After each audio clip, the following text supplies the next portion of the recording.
Hi, my name's Alan Prost, and this is the fifth part in our series about how to perform pulmonary function testing.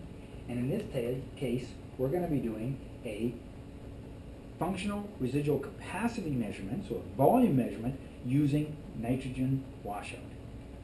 So, how do we coach a patient to do this? Okay, well, like always, we're going to have a good background history on the patient. We're going to use our filter. They've got to put their teeth on the outside, get a good seal. And with this particular test, having a good seal is really important because they're going to be breathing through this for probably anywhere from 6 to 7 or 8 minutes. All right, so that's important. And sometimes you can use other types of mouthpieces, like those scuba type mouthpieces, to make sure you get a good seal. Like always, we're going to have our patient wear the nose clips to make sure all the gas goes in and out through the machine, and we're going to be making sure that there's no leaks in our system. So it's a very easy test for the patient. We're going to basically put the mouthpiece in, no obstructions, and just nice, easy breathing. We just let them relax on the machine. Then when they're ready, when they've kind of blown out, we can tell on the machine that they've blown out to FRC. We just have them keep breathing in and out, in and out. But a key thing to tell the patient is that at a certain point, they're going to hear a sound, a little clicking sound inside the device, and they're going to be breathing through the regulator. So they're going to be breathing kind of a dry gas, and it's 100% oxygen is actually what they're going to be breathing. So nice, even breathing. And then when we click them over so that they're breathing this unusual gas, we want them to keep breathing at the same rate and tidal volume. So just nice, easy breaths. They don't have to change anything throughout the whole test. Just nice, even breathing, keeping a good seal with their lips tight around the mouthpiece so that there's no leaks for about 7 to 8 minutes. And we'll watch them on the screen, and then when the test is done, we can tell them to relax. All right, so start off with nice, even breathing, no changes, but they will notice, and you must tell them, that they're going to be breathing this unusual gas. It's just oxygen, but it's going to be dry and make them feel a little bit uncomfortable, and they're going to notice that they're breathing through this regulator. So it's going to feel and sound a little bit odd, all right? But no change in breathing patterns. So that's for our FRC measurement, or functional residual capacity measurement, and from that, we're also going to be able to determine other lung volumes, okay? So that's a really important measurement we're going to do with nitrogen washout. Thank you very much.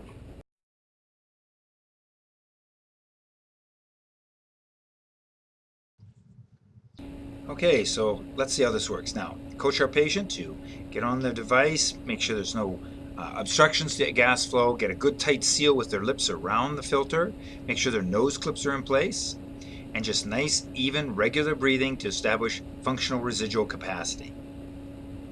No change in their breathing patterns. Once we capture about 4 or 5 breaths, now we're going to click in, and you're going to hear they're going to be breathing that 100% oxygen with each breath. There it is. So now they're breathing through the regulator, and the gas analyzer is measuring the amount of oxygen and nitrogen being exhaled and showing us the nitrogen concentrations, which should be going down with each breath. Keep a nice good seal with your lips there around the filter. Make sure there's no leaks. Nice, easy breathing. Just relax. It's going to feel a little unusual because they're going to be breathing in dry oxygen, and it might have a little bit of a kind of a taste just because it's been in a cylinder. What this test is allowing us to do is measure lung volume. So we're going to measure the lung volumes to functional residual capacity and then extrapolate that data with our other pulmonary function tests. So what we're looking for is a nice gradual decrease in the concentration of nitrogen with each breath. You can see that on our screen here. Up in the corner here, we can also be reading the concentration of nitrogen. Once that gets down below 1.5% for 3 consecutive breaths, we can end the test. Some devices, like this one, will have the patient take a sigh breath at the end of the test. So once the concentration's down below about 1%, you'll be coached to sigh the patient, and then the machine will click off. If you did see a sudden rise in the concentration of nitrogen, that's probably due to a leak. That's why we're watching this carefully, make sure there's no leaks. Keep a good tight seal. So just nice, easy breathing. Because of the length of this test, some patients will get a little tired and they'll start to relax their lips and cause a little bit of a leak. There's other mouthpieces you can use if that becomes a problem. So concentration's getting down now. We're about 2.5%.